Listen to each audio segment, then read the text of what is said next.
Welcome to Libeth. On the literal surface, Hojoki is straightforward. A retired man describes disasters he witnessed, the small hut he built, and the routines of his secluded life.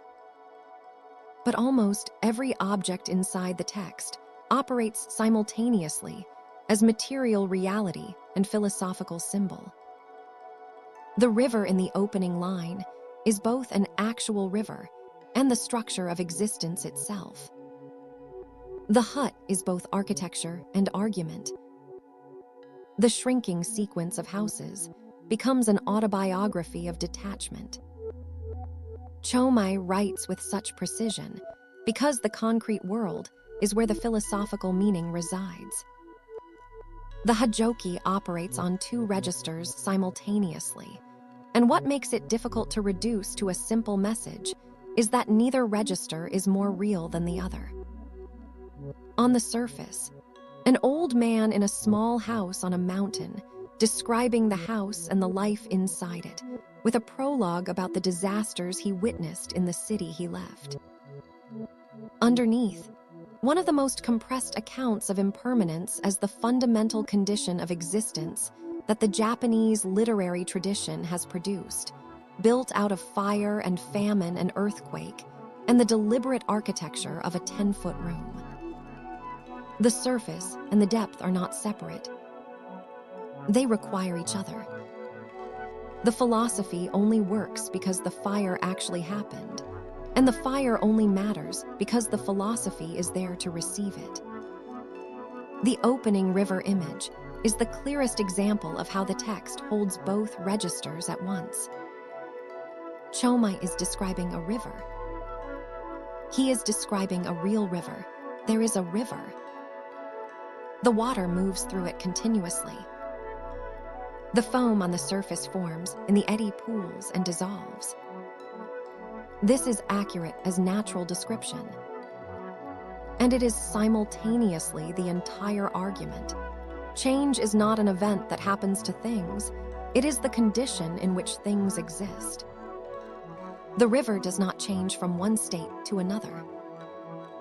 It is change, continuously, constitutively. To say that its water is never the same is to say something true about water, and to say something true about everything else. The image works because both levels are fully realized. Neither is a translation of the other, neither is primary. You cannot separate the river from the impermanence, and you cannot separate the impermanence from the river. The 5 disasters work in the same double register. At the literal level, Chōmei is writing history, eyewitness accounts of specific events with verifiable dates and real human consequences.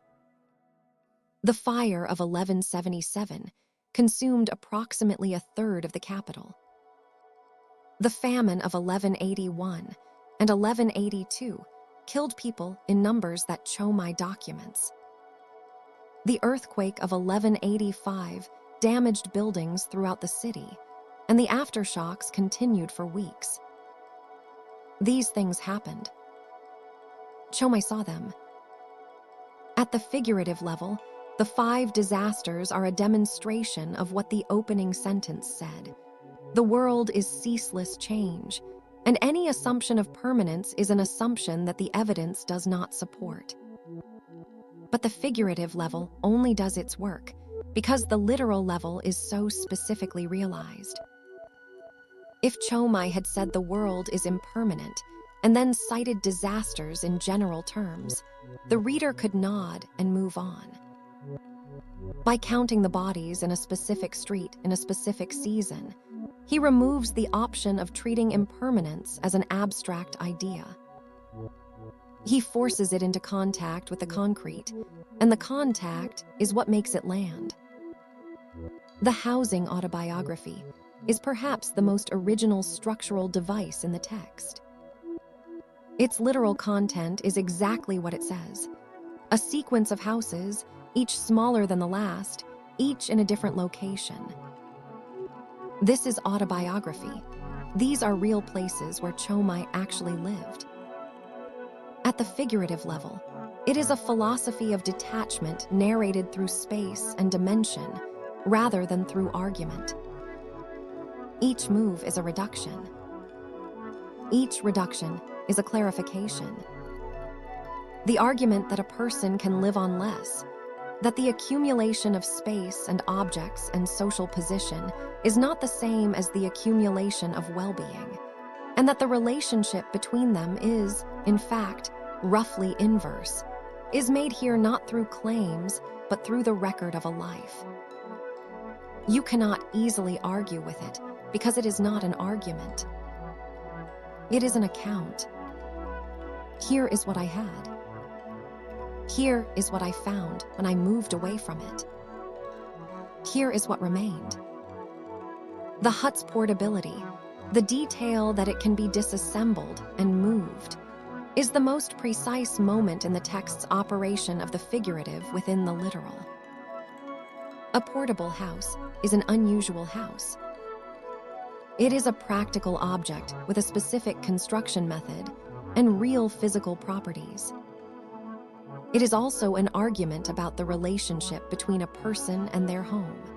If the house can be picked up and carried away, then the person inside it is not bound to it in the way that most people are bound to their houses, which cannot be moved without ceasing to be themselves.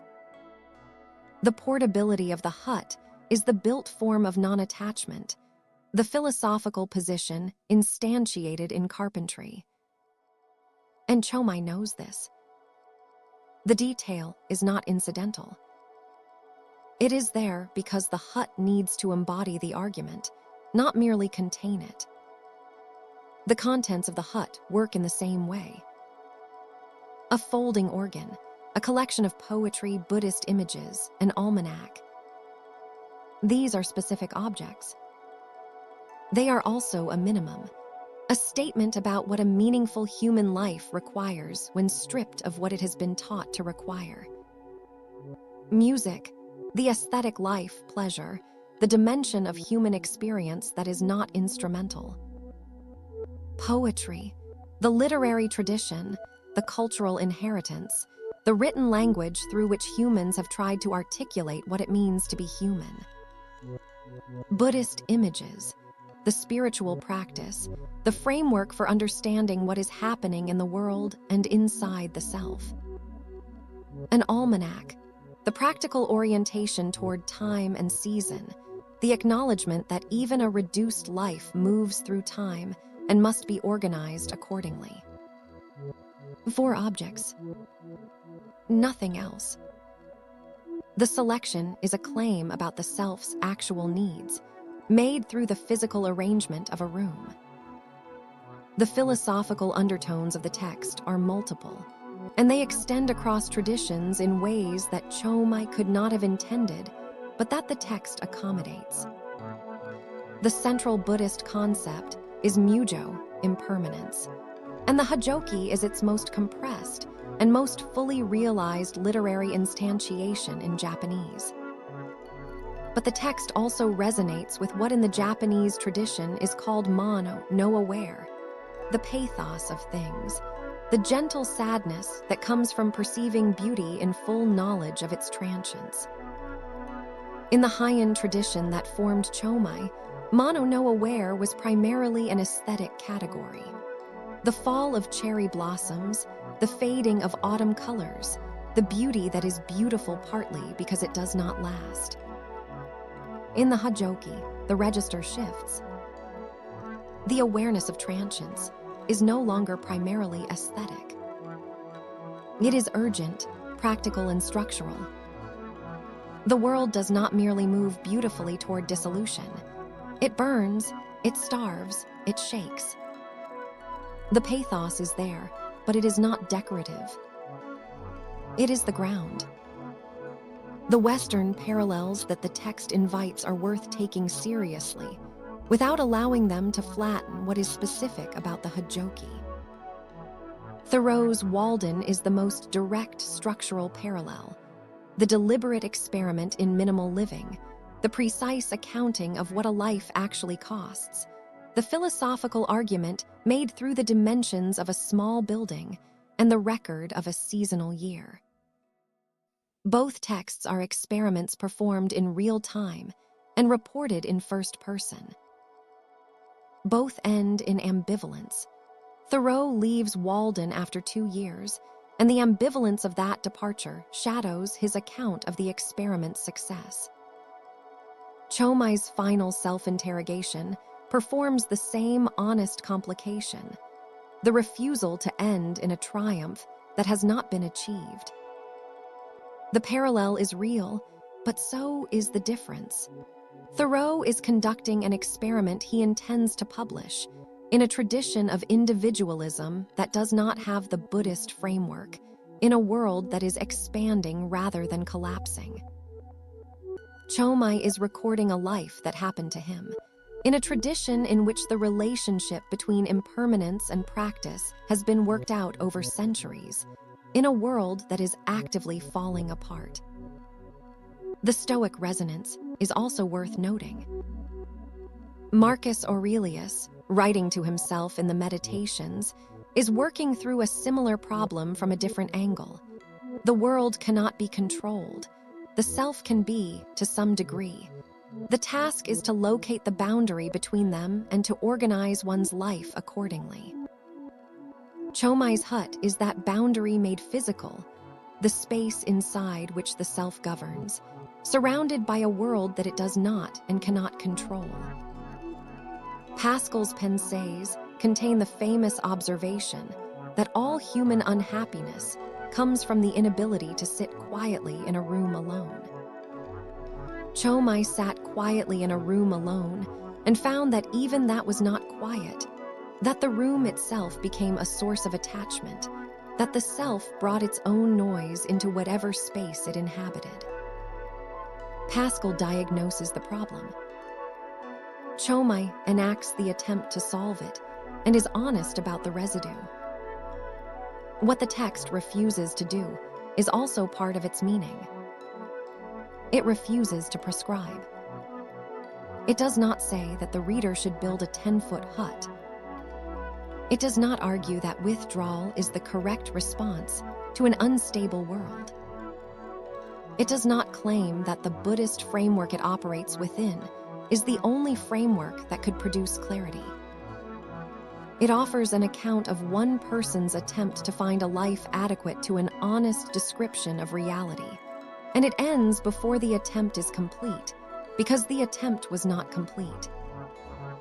The unanswered question at the end is my love of the hut itself an attachment I have not escaped, is not a rhetorical device.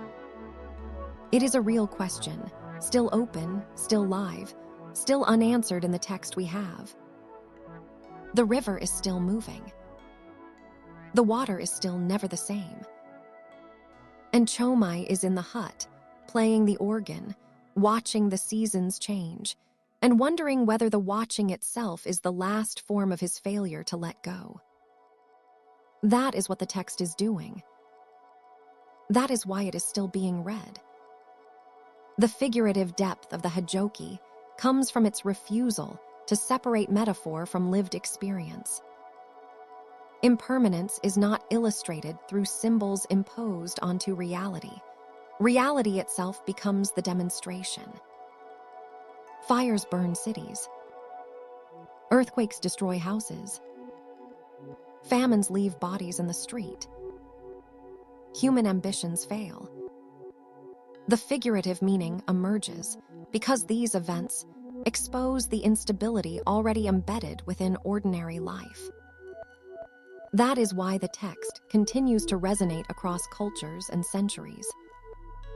Whether compared to Walden, Meditations, or Buddhist reflections on mujō, the Hojoki remains distinctive for its honesty.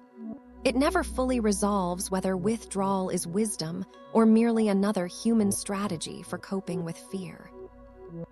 That's all for today on Libeth. One new book every week. At least we try.